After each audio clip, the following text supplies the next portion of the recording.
like people were struggling, so I thought I'd make it easier for y'all. But y'all did great. Thank you for helping with clapping. Let's go to the Lord in prayer this morning. Dear Lord, I thank you so much for this place of worship. Lord, that we are able to come here and just show our praise to you, Lord. I thank you for our special speaker, Lord. I just pray that you just speak through her today, Lord. Let us to hear your love and your grace and your mercy, Lord, in these songs and what's talked about later, Lord. I just thank you. Lord, we each have a testimony, Lord, and help us to go out and share it to those around us, Lord, that we can bring more disciples to you. I pray that you continue to guide and direct our church in the way that you want it to go. I pray all this in your name. Amen. Amen. You may be seated. First off, I'd like to welcome all of our visitors here this morning. If you are visiting with us for the first time and we have yet to give you a welcome packet, if you don't mind, just raise your hand for me real quick and we can get one to you. Got one on the back row over here. Go ahead and keep your hand up for just a minute so they can see you. Thank you. When you receive that packet, or if you've already received that packet, inside there's a welcome card. We got one in the back corner there too. One more over in the back corner there, I think. Thank you. But inside there's a welcome card. If you don't mind just filling out the back of that card and then placing in the offering plate when that comes around a little later, we'd really appreciate it. And if you're not coming on Wednesday, you're truly missing out on a great time to fellowship and dig deep into prayer. So come join us Wednesday nights at 6:30. Don't let the kiddos stop you, because you can go and put them into a classroom. We got classes for every age group. We got RAs and GAs, which is a really fun. My kids love it, so I'm sure yours would too. So come join us on Wednesday night at 6:30. And it is a potluck, so bring your favorite dish along with you. And then we are still working on doing our fundraiser. I don't know if everybody noticed that big giant thermometer out in the hallway. So if you want to give above and beyond what your normal giving, we ask you to help us to reach that goal.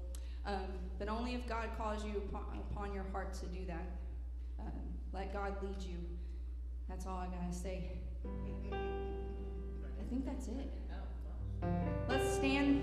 Keep singing. You can sit if you want, but I enjoy standing. We're going to sing Because He Lives.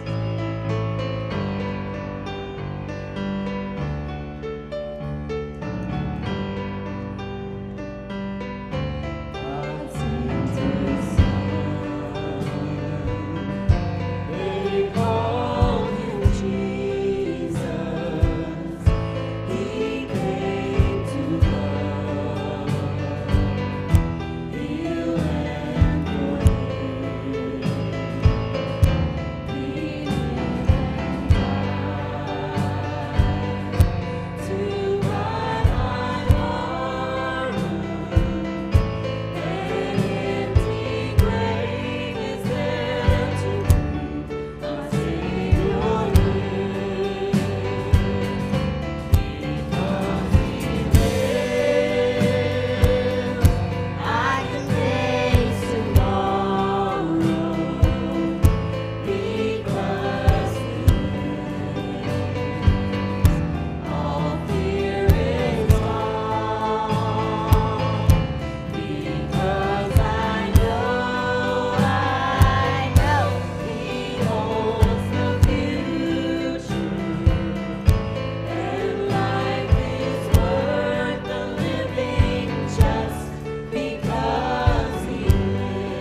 You hand it to me and then you turn it off. That's my granddaughter. I can make fun of her. Thank y'all for coming to church. We're so grateful to have, let me get it, Lindsey Cockerell. Did I say that right? She's come here, and this has just been a blessing for me. About a month ago, my son-in-law turning, how old are you now? 35. Turning his birthday, and he said, well, y'all want to go out? We were going to go out of town with him. And I said, and I wouldn't have time to prepare a sermon, but God's always working ahead of me and everything that we do in this church. One of the things that if you come to our church, we like to hear people share their testimonies. My wife has shared her testimony. Kim has shared her testimony. Many of you have got up here and shared your testimony because I believe that everybody in here has one. If you don't have one, I pray that you have one by the end of the service, because this world is not our home. This is where we decide about where we want to live forever. And I think you're going to hear a wonderful testimony today from Lindsey. I'm not going to give it all away. I'm going to let Lisa number 2 introduce her in a minute. If you come to our church, Lisa, I got Lisa over here. She was first, so I go Lisa and then Lisa 2. Do we have any other Lisas with us today? All right. Well, we're glad that you're here. Listen, I'm going to lift Lindsey up in a minute. Let's just pray for you right now. Thank you, Father, for today. Lord, I pray right now that your mighty spirit would come upon Lindsey, Lord, that you would fill her, Lord, with the words that you would have people to hear. Lord, in her testimony, Lord, I know that her eyes are going to light up, Lord, she was in your presence, and I just ask right now, Lord, that you would, if there's somebody here to know you personally, Lord, that they can get off the page and reach out to your spirit today, Lord, and revive us, God. Revive our nation, revive this church, and revive this land and everything that we do. Lord, I just give you the praise and the glory. Again, lift up Lindsey in Jesus' name. Amen.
Good morning.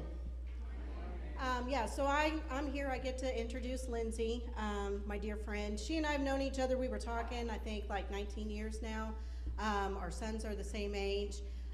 But she has an amazing testimony that she's going to get up here and share, so I won't give too much of it away. But she recently wrote a book about it, and when I saw the book, I got it, read it like the same night, like right away. Very beautifully written. But I reached out to her to see if she would come share it with all of us, and she graciously agreed, as well as her family is here to support her. So if y'all can just give a big love and support for my dear friend Lindsey, she's going to share her powerful story with us.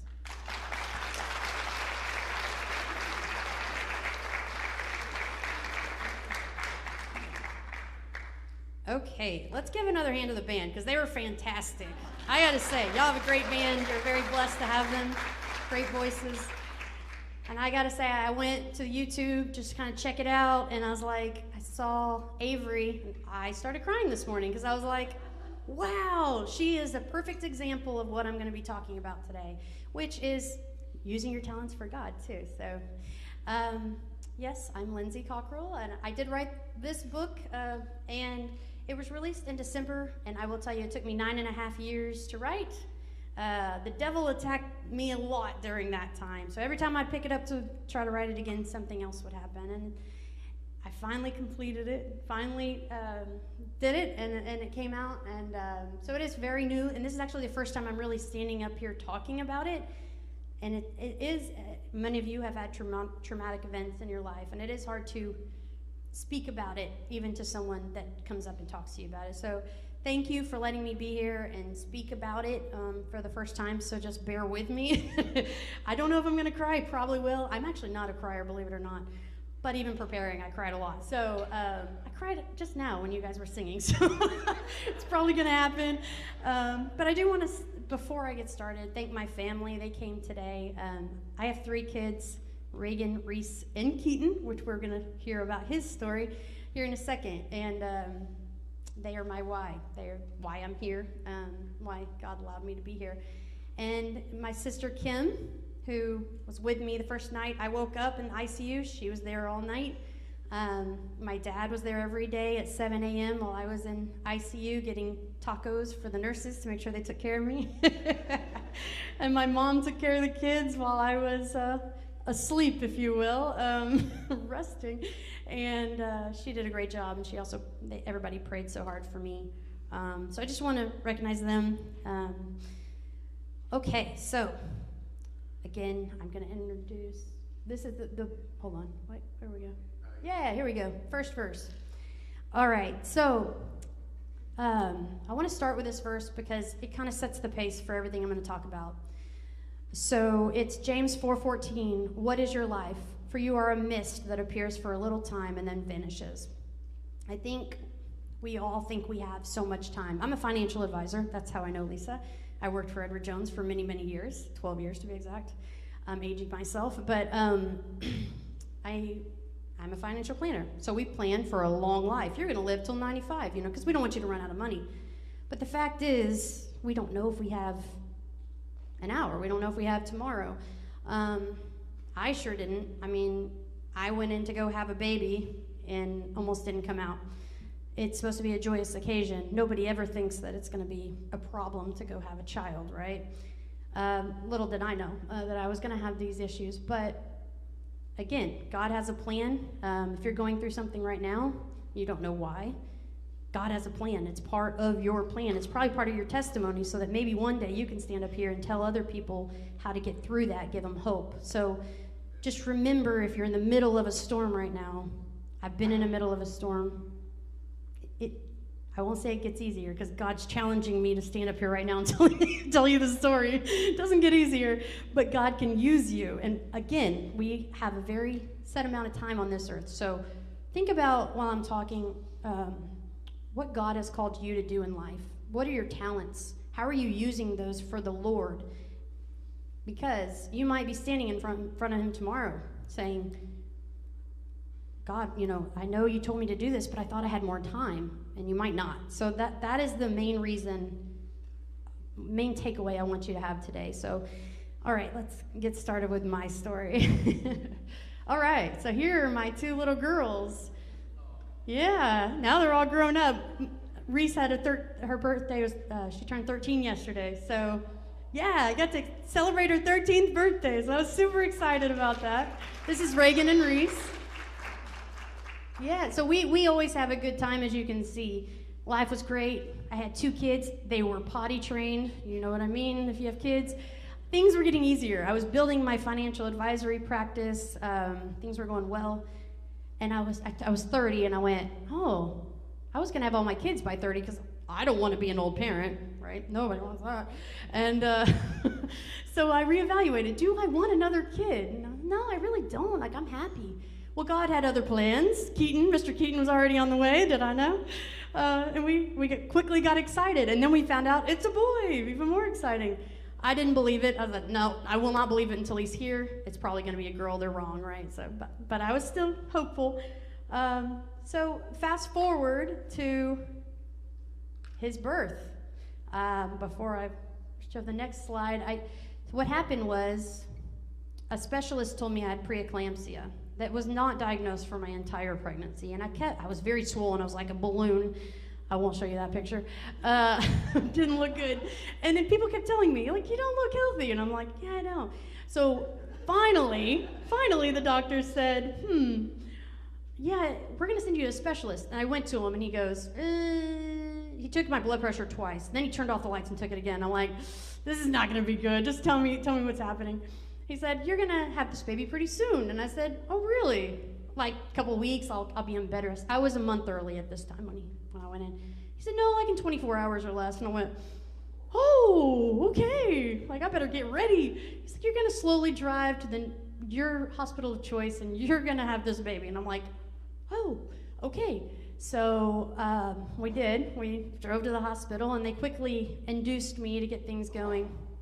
And I remember about 1 a.m., the doctor comes in, checks me, and says, no, you haven't progressed at all, but I'll be in at 6 a.m. We'll break your water. We'll get things going.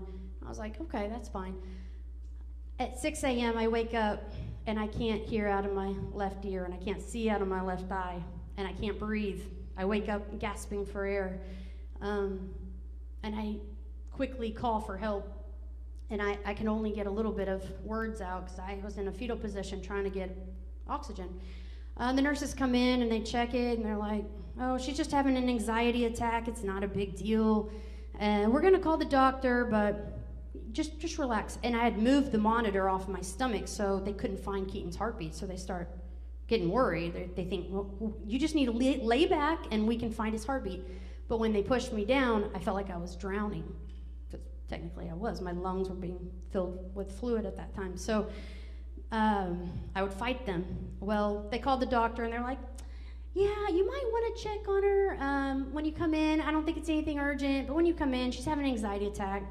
And I got this from the doctor's mouth. This is an interview I give. So he comes in way later because he was at home when they called him. He comes in, and we lock eyes, and he knew immediately something was wrong because I'm not a panicker. He was like, something's wrong. So he rushed, and he got an ultrasound. He found Keaton's heartbeat, and he said, there he is. And I looked at him. We looked at each other. I said, get this baby out of me, because my body was failing. I knew it. I've been hurt. I've been sick. I knew it was slowly shutting down. And I said, get him out of me now. And he said, okay, C-section stat. And he rushed me literally probably to the next room. And he said he got Keaton out in about 2.5 minutes. Here it goes. I looked at Keaton. That was a problem. And he was 7 pounds, I think 3 ounces. He was perfect, and his lungs were perfect. God had developed him a month early. There were no issues with him. He was absolutely perfect. Unfortunately, once they got him out, my body started crashing. I won't go into details because there's kids. And in the book, there's more details about the medical terms and all that stuff. But basically, my oxygen was about a 40, if you know what that is. It was very low, and it was only decreasing. And I wasn't clotting. They couldn't sew me up, and my lungs were filling up quickly with blood. And so they had a machine that they basically he described it as like a Wizard of Oz. Basically, they were in there for 2 hours fighting for the little oxygen that I had in my lungs because I was intubated, had the machine going, and that oxygen was keeping me alive. So after 2 hours, the doctor comes out and tells my family, doesn't look good. She's real sick. We're not sure what's going to happen. Everybody's celebrating. Keaton came out. Oh my gosh, look how great he is. All this stuff. And then they hear the news that I might not make it. So then everything, switched to prayers, and they said she has what's called, well, first they didn't know. They had no idea. Luckily, one doctor who had happened to stop by to pick up his wallet he left the night before heard code red in the maternity, and he rushed up there. He's a pulmonologist. His wife was working, but he knew. He was the only one in the whole hospital that had heard of AFE, which is an amniotic fluid embolism. And he knew exactly what steps to take to save my life. And if he hadn't been there, who knows? So many things lined up to save my life, and that's why I mentioned him. They did. They followed the steps. They fought for 2 hours. They got me stabilized, and were going to move me to ICU, which they did. I think I skipped some things. Oh yeah, here, let's show you some pictures here. There's Keaton. Yeah, I was right. 7 pounds, 3 ounces. Hey, look at that. He's perfect. I think he's the same exactly as Reese too. There they are. They met him for the first time. So while I'm fighting for my life, everybody, you know, they should be celebrating. The girls didn't know. My mom took care of them. They said, Mom's sick in the other room. She's fine, but she's just not feeling really well. So they didn't have any clue what was going on. But this is the day that they're laying in the bed that I would have been in, right? Usually. It is sometimes hard to see this picture and not want to cry because all the family pictures don't have me in it like they should, right? So that's tough. But he was there, and we had 3 kids. We had 2 girls and a boy, so that is a great picture, and I love their excitement on that picture. So let me see what the next one is. All right, let's see what the next one is. Yeah, so this is me in ICU. Yeah, I know, I look great. It's a fave that I like to share with everybody. Have it framed on my wall. No, I'm just kidding. No, I do not. So yeah, they moved me in there, and they actually snuck Keaton down the first day. It was a brand new ICU unit. Nobody had ever been there, so they snuck him down, and I apparently held him. They said my eyes were open. Don't remember it, but I did hold him. And I had a lot of nightmares. There was a lot of darkness in the beginning. Again, the book has a lot about that, but even then I still kind of held back on that because it is very scary and intimidating, and there were a lot of them. And so I woke up for the first time, and as you can see, can't talk, right, because I'm intubated. My hands are tied down, and how am I supposed to communicate and figure out what's going on with me? Because think about it, I went in to have a baby, and I wake up, what's going on? Why am I here? I don't understand it. Still didn't understand it. I just knew I was not well. And they found a piece of paper, and I was able to write some questions down with my hand the best I could. It was pretty bad writing. I still have it. And the last question, they said, well, what do you really need, Lindsey? Like, what can we do? And I, make sure it's the right one. Maybe? No. There it is. That's what I wrote. I closed my eyes, and that's what I wrote. And didn't know if they could actually read it or not. They said, we're praying for you, don't worry. Well, my sister Kim here took that and made a Facebook page, and thousands of people were following me all across the world, all denominations, not just Baptists, as my dad would ask. No, I grew up Baptist anyway. So we had it covered. We had everybody praying for us, right, for me. And that's when things started to turn. A nurse brought in a radio and put it by my bed and put Christian music on, and light started to flow into my darkness, my dreams. And it was, oh man, I was so thankful. But in between my nightmares too, before that all came, God allowed me to go to a certain place, and it was weird. I'd go to this like room, and I was trying to figure out what this room was like. It was wooden pews, had a stage. It was a little raised up, had stained glass and wood accents every 3 feet. So a little chapel was what I did find out. It was a little chapel. And what was weird is it had green carpet. Like, who has green carpet? Like, that's a weird thing. But I remember sitting there because I'd sit in the same spot, and I couldn't really look left or right. I could look just forward. And I'm looking at this green carpet like, that is just not good. That doesn't look good, you know? Okay, where am I? I have no idea. And as I'm sitting there, and I connected this last night, but there were spirits that came in and out of the wall. To the left of the stained glass, they would rotate in and out of the wall really slowly. And I remember sitting there, because I had dealt with a lot of darkness by this point, going, are these good spirits or bad spirits? And I was at peace in this place. I could go there, and I had absolute peace for the first time, and I wasn't in pain. I'm like, okay, they're not bad spirits, so I didn't really worry about it, but it was weird, right? It's weird.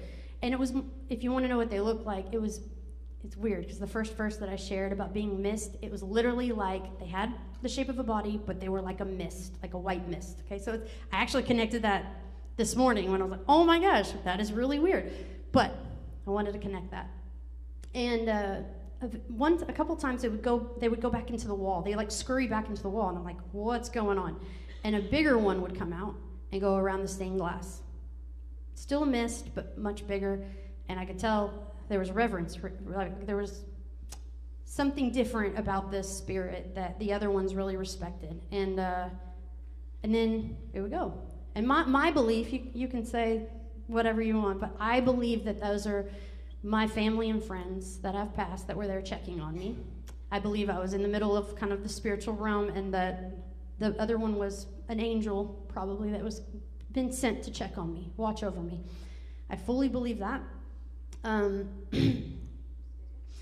All right, and so then, let me make sure here. Yeah. Okay, so after that, the very end, I went to this, I didn't know where I was. I was covered in, around me was white. It was like white clouds all the way around me. This is the very end. And before I go there, I will say I wasn't doing well. This is day 12 of being induced coma, asleep for 12 days, on and off, right? They said they were probably going to trach me at day 14. So I had a couple more days. My family was not wanting that to happen. That's not good. It's really hard. And they said she's probably not going to be breathing on her own. We don't see that happening. Well, it was a Sunday when all this happened. And in my little world, I went to these white clouds. And I remember looking around for a while, like, where am I? And I had this supernatural joy, love, peace, no pain. And I felt like I was home. That's all I can say. I can't describe it in actual words, but I felt like I took a deep breath and I went, this is where I was always meant to be. Still didn't know where I was, but I was just happy that I wasn't being hurt. And then a voice came to me, and this is all telepathic. It wasn't like I was talking to someone, or I didn't see anything either. I had a voice come to me and say, you can come to heaven now. And I was like, wait, is this a trick? Like, this is almost too easy. Like, I know it sounds like it was easy, but I've always been scared to die, and how was it going to be painful? What was it going to be like? And now a voice is saying, I can go to heaven. Okay, yeah, sign me up. I'm ready to go. I was ready. I was, oh, okay, yeah. And the voice goes, oh, it's like, hold on a second. Remember, you have kids. And I went, what? I had totally forgotten my life here. Like, I couldn't remember them. I'm like, wait, what's their names? Like, what do they look like? And I remember trying so hard. I'm like, what is wrong with me? Why can't I think of this? And then he put their pictures in my mind. It was like a slideshow, basically. He just showed me their faces, and I went, I do. Oh my gosh. And the voice said, I said to the voice, well, I want to watch them grow up. Because I thought about it. I'm like, they're not going to remember me. They were 5 and 3. Like, you're not going to remember the things that I taught you, or how your mom's kind, or like the things that your mom did. I want them to have memories with me, and that's not enough. And we didn't discuss how I was going to come back and show them that, am I going to be a butterfly and remind them I'm here? Like, I remember thinking all of this. They were too young for that. And I said, no, I want to watch them grow up. And the voice said, well, you will, but they won't see you. And again, I went, what does that even mean? And I thought about it, and I couldn't come to a conclusion. And it's like a revelation hit me in the head. It was like, oh, okay, so I'll be able to watch them get older and go visit them whenever I want to, but they'll never know I'm there. And I said, that's not enough, because I was taking them to church. I was the only one taking them to church. They hadn't found the Lord. I wanted them there with me. Like, I knew, this isn't heaven without my kids here. They need to be here with me. And I said, that's not enough. And I said, I need to go back. And it was like God told me and showed me all the pain that I'm going to have to go through. And it was scary, right? I'm choosing peace and being at home and like giving up all of that and then going back to something where I'm going to have to learn how to walk again and all kinds of stuff. And I knew that. And I said, no, I need to go back. And as soon as I did, I woke up and they were taking my tubes out. And this was a Sunday. Everybody had been praying for me. And they called my family right after church, and they said, it was basically a miracle. We don't know how it happened, but we're taking her tubes out. We think she can breathe on her own now. And they did. And I was able to do that and start my healing process, which was really hard. I had to learn how to walk again. I couldn't feed myself. And it was a long road. But this is the girls visiting me in ICU. This is day 13 or 14. They were able to come see me, and they hadn't seen me in 2 weeks after I had the baby. So this was a huge day. I wasn't really supposed to talk very much because of the tubes down my throat, and I could have a little whisper, look at him looking at me, and you can see all the signs people did for me, and it was wonderful. And then I still hadn't held my son, who was now 2 weeks old. And all I wanted to do was see him and meet him and hold him. And when you carry a baby for 8 months, you can't wait for that day. It's Christmas morning when you get to the other side and hold the baby, right? That's the reward, and I haven't had it. And I had to go through dialysis to get my kidneys. My kidneys had shut down, my lungs had collapsed. So I still was not doing well, and I did dialysis, and I got a migraine, and I couldn't see him for a few more days.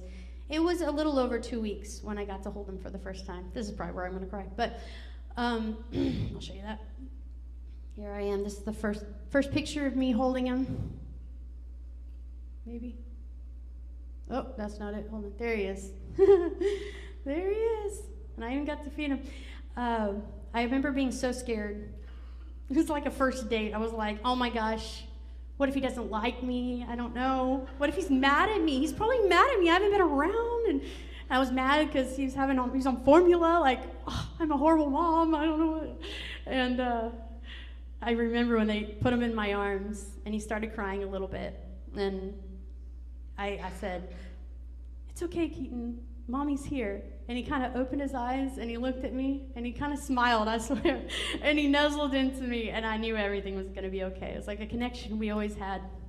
And I knew when he was in my belly, he was special. God had him set apart. He's going to do great things, and I was willing to give my life for him, which Jesus did for us. But yeah, I was ready to do that. But God, right? But God decided I get to keep living another day, which I'm thankful for every day that I get. But I want to go back to the healing. It was tough. In the hospital, it was really hard. It was lonely, because what happened right after this is I got an infection from the catheter, and they said, they put me in isolation. They said, anybody coming to see you has to suit up and come in, and only adults can. Kids can't see you anymore. And you have to be on antibiotics for a whole week. So they just shut everybody out. So again, I was in isolation with nothing except God. You know, the whole time I get to talk to God in my mind. He's the only one that can hear me, only one that can hear my thoughts, the only one that could rescue me from what I'm going through. And it built my character, but I will tell you, I miss putting those little girls to bed and singing them their 3 songs that they wanted every night. And I prayed that I would be able to do that again, but I didn't know. So it was hard. I was trying to walk again. I was in a wheelchair. I had to get my strength back up, because when you don't move your legs for 12 days, they don't work very well afterwards. You have to build the strength back up. And as a week later, my dad came and wheeled me outside of the hospital, and he's like, so I'm gonna do a barbecue. He has a restaurant, and he's like, I'm gonna do a barbecue. We're gonna celebrate God and what he's done for you. And I'm like, yeah, it sounds great. He's like, and I want you to walk up on stage. I was like, when are we doing this? Like in 2 months or something? He's like, no, in 2 weeks, like right after your birthday. And I'm like, oh God, Dad, you ruled me out here. Like, how am I supposed to? And he's like, he used to be my basketball coach or something. He's like, oh, you can do it. You're going to do it. And I was like, oh, yeah, there's the motivator, right? He's trying to motivate me, and he did. And we did end up having this barbecue. 500 people showed up and celebrated with us. Lisa was there. And I did walk up on stage and give my testimony, so that was very exciting. And then later that afternoon, my mom comes to visit me, and I had this pull at me. I was like, Mom, can you roll me to the chapel? Do you know where it is? And she's like, yeah, I know where it is. So she found a wheelchair, and she quickly rolled me downstairs to the chapel. And I don't know why. I was like, well, I guess I just missed church today, but I just felt this pull. And as we're rolling in, I remember thinking, please don't have green carpet. Please don't have green carpet. And sure enough, as soon as we start pulling in, there's the green carpet, and I start hyperventilating, like, what is happening? No, I don't know what's going on. And so we turn the corner, and we're going in, and there's the pews. There's the little accents. There's the stage with the stained glass. Everything exactly the way it was in my dreams, or however you want. I don't know. Anyway, she rolls me in. She goes, are you okay? And I'm like, yeah. And she's like, do you want to go in a little further? I'm like, yeah. So we roll a little further, and we're sitting there, and she's like, yeah, I came here about 3 or 4 times to pray for you. And I was real quiet. I'm like, oh, really? And she's like, yeah. And I said, well, where did you sit? And she pointed right where my viewpoint was, and I was like, oh, wow, I need to get out of here. But God kept pulling these amazing things together, because when I woke up, he told me 2 things I needed to do. This is kind of funny, actually. The first one, I even don't want to tell y'all because it's kind of embarrassing. He said, go to Disney World. It's so silly. I'm not endorsing Disney World.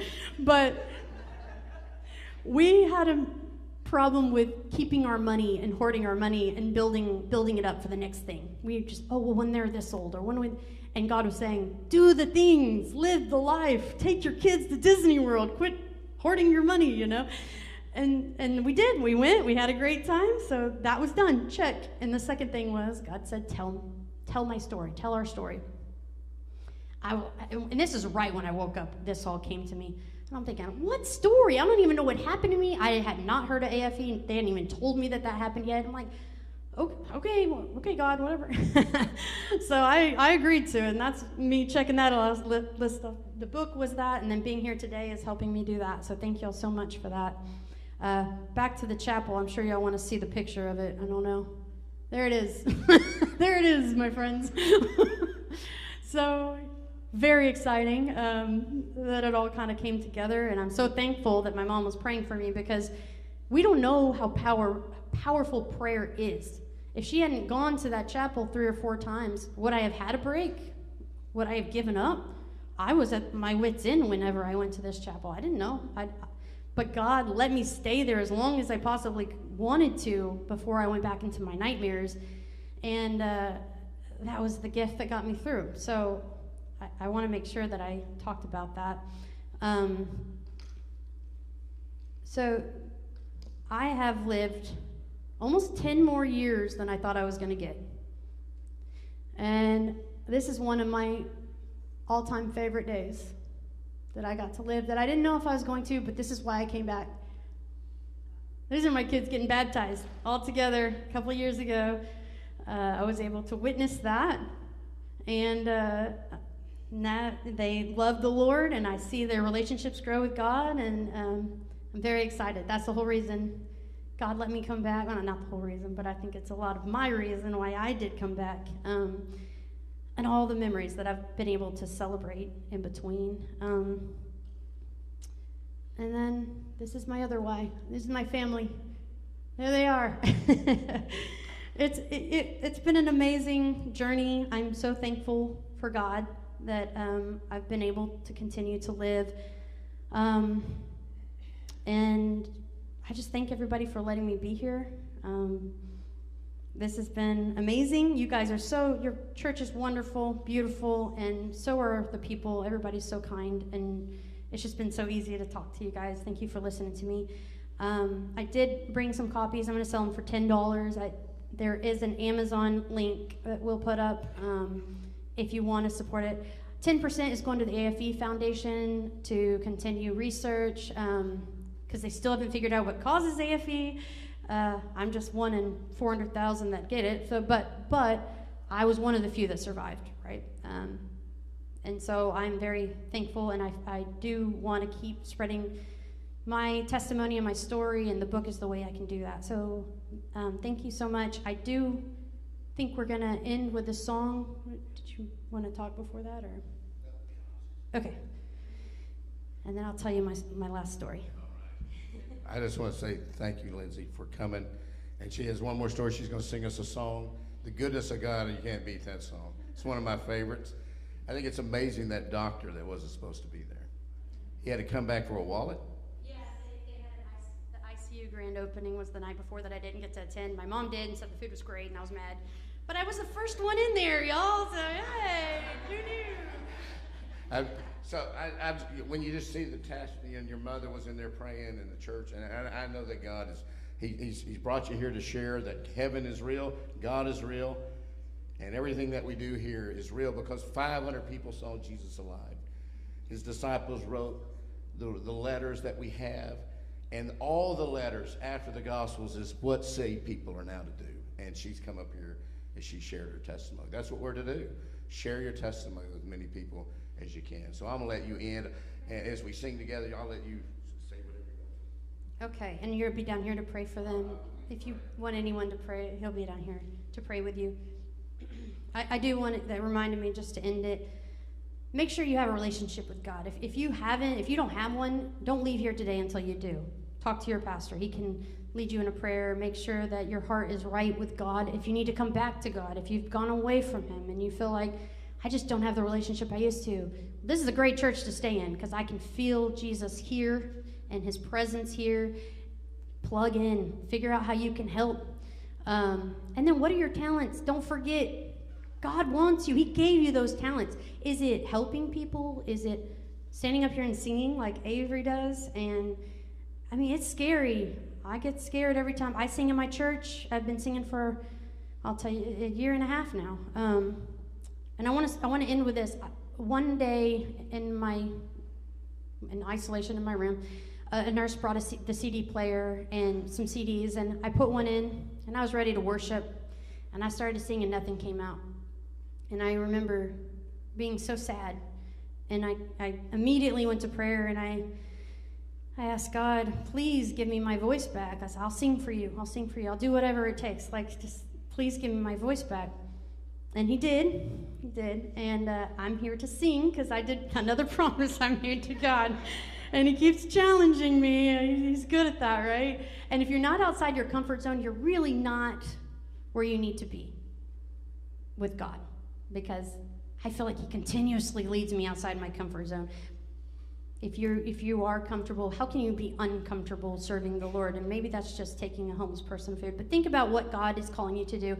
And as I sing this song, just remember, God is the miracle maker. He still does miracles, and they're all around us, and we all have them. I know every single one of you have them. And are you sharing them with people? Are you telling people what you've gone through and encouraging them? Because this life is hard. We need each other. We need our stories, and we need to see Jesus in all the miracles. So, all right, we're going to, if you guys will stand with me, I want this to be a worship song. I know all of you know it. Let's see. Do I need to do something? Okay. One more slide? Okay. Okay, I'll end with this verse too. So teach us to number our days that we may get a heart of wisdom. Your days are numbered. Just make sure you're making the most of those, because we don't know how many we have. So that's what I want you to think about today, and how can you serve God? Okay, here we go.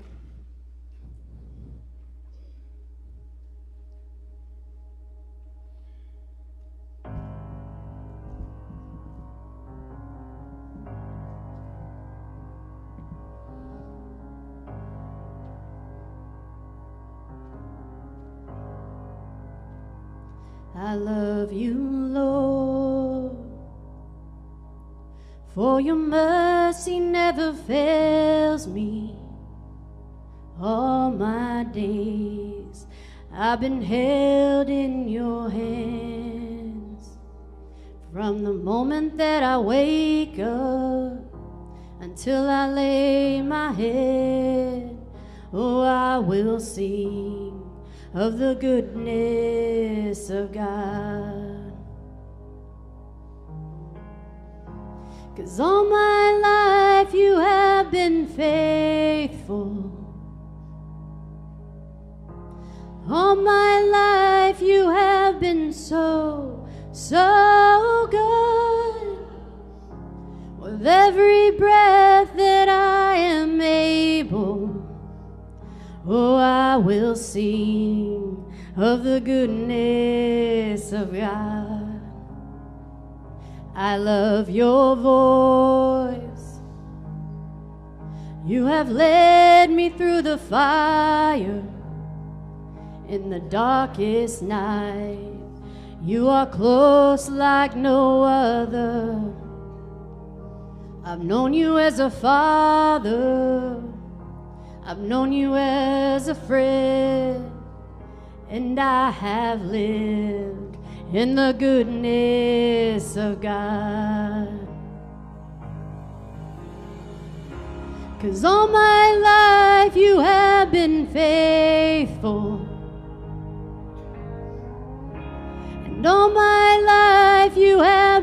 so, so good.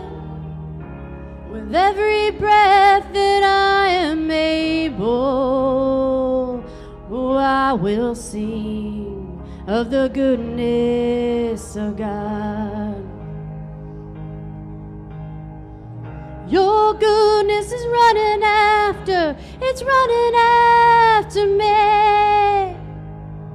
Your goodness is running after, it's running after me. With my life laid down, I surrender now. I give you everything. Your goodness is running after, it's running after me. Your goodness is running after, it's running after me. Your goodness is running after, it's running after me. With my life laid down, I'm surrendered now. I give you everything. Your goodness is running after, it's running after me.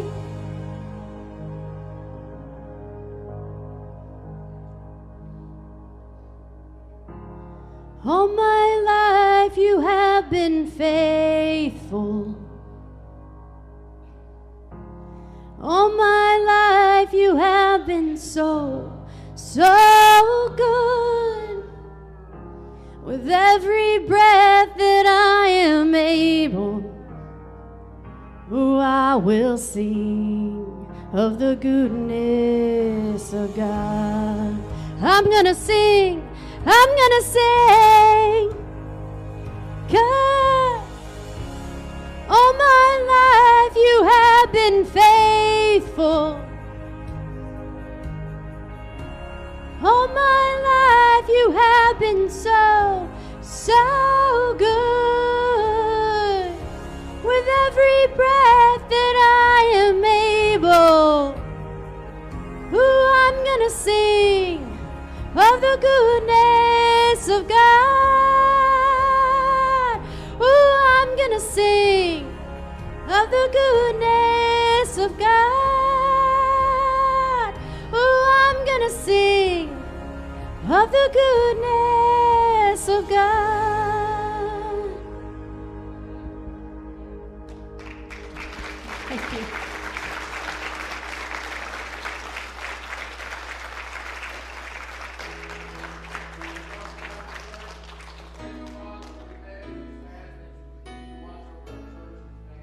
Watch over Lindsey and her family, Lord, as you continue to bless her and her testimony as she goes, Lord.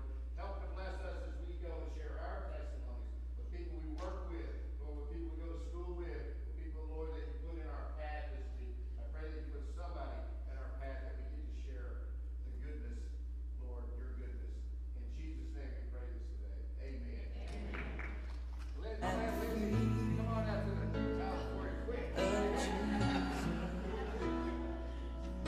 The great